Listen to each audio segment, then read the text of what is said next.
Hello, lovelies. So we're back again with another exhumation, and we are back north of Manila in the Philippines. And we are with the group of gentlemen that did the exhumation for Jethro and the little 3-year-old boy that we did last week. This, however, is the first time I've seen family members present. These 3 ladies are the family members of the gentleman that they will be exhuming this afternoon. The gentleman they're exhuming today, his name is Mariano. He was born in 1979, which is the same year as me, and he left us in 2018, which I guess would have made him, 38 or 39, depending on the time of year he was born and the time of year he passed away. And then this is 5 years after his passing, so 2023. And so for you who have not seen the other videos, in the Philippines, you rent your apartment, niche, plot, whatever you'd like to call it. They call it apartments a majority of the time over there, for 5-year increments. And at the end of that 5-year period, your family can either renew your lease and pay again, or they will exhume you. And at that point, your family can take you, have you cremated, bury you somewhere else, or they will take your bones and they'll bag them up and they will place them in an ossuary warehouse with all the other people in the same circumstance. And depending on how long it takes to fill up that warehouse, they will wait for your family to make decisions, come get you, renew, whatever it is that they choose to do. But if that warehouse fills up in that amount of time, then they take everybody and bury them en masse in a potter's field. And in what appears to be par for the course, the gentlemen are not wearing any kind of PPE. The gloves that they're wearing, if you get a better view of them later on, they're basically gardening gloves. So nothing that's going to keep any kind of liquid off of you. They're wearing flip-flops. They're not wearing masks. They're not wearing safety goggles or anything like that. And from all the videos that we've been watching, that pretty much seems par for the course in this part of the world.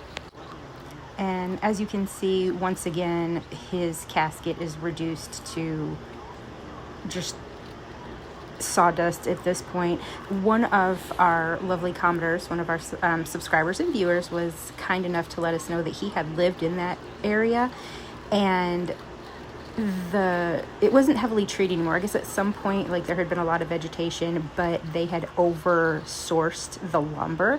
So to get a good hardwood is very, very expensive and hard to do. So these very light, cheap woods are mostly utilized for caskets and things of that nature. So thank you so much for leaving that information in the comments. I really do appreciate it. And as you can tell, when they're pulling out Mariano, his casket, like I said, has been reduced to basically sawdust, which looks like termite inclusion like we were talking about in the past videos. But as you see, when they're taking him out and unwrapping this outer layer of plastic, huge cockroaches everywhere. And see the scurrying. And like I said before, I live in deep East Texas in the swamps and the piney woods, and we have them, but they don't ever come inside. They're outside, wild animals, and they will take flight, fly directly in your face, come in the house, and as soon as they cross the threshold, they curl up and die. But these, I don't know. Don't know if these are wild animals like they are here, or if they live in homes, come and go. I have no idea. If anybody knows, feel free to post it in the comments. I'd appreciate it. And Mariano here is wrapped more heavily than we've seen in the past. So he's got a couple different layers of plastic sheeting around him, and they've used packing tape to seal him up entirely.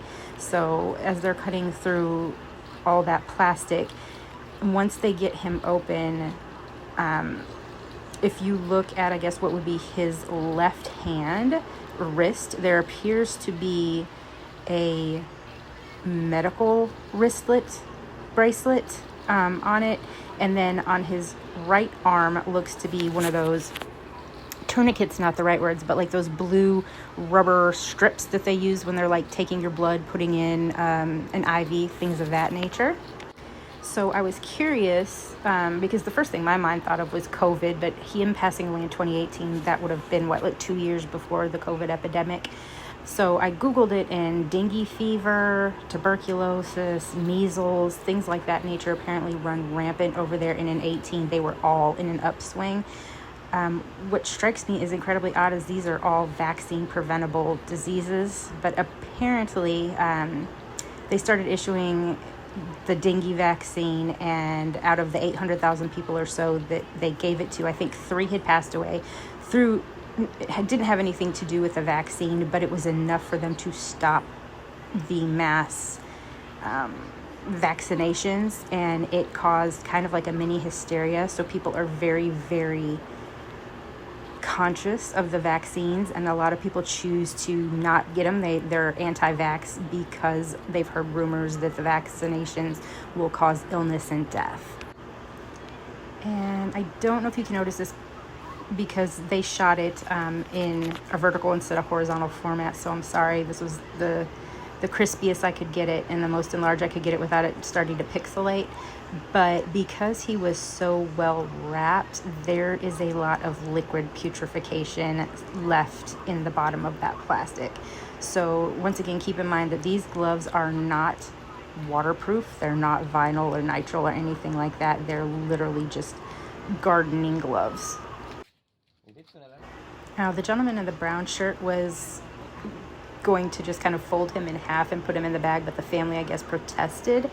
And so as they're removing his t-shirt and taking out the bones, things like that, and placing them in the bag without the clothing, once they remove those green shorts, tell me what you guys think, because to me it looks like an adult diaper underneath the green shorts. And see that blue strip like you would give blood, like they would tie you off at first, but it's in a weird spot on the wrist, so I'm not sure. But then the white on the other wrist is definitely a hospital ID wristband.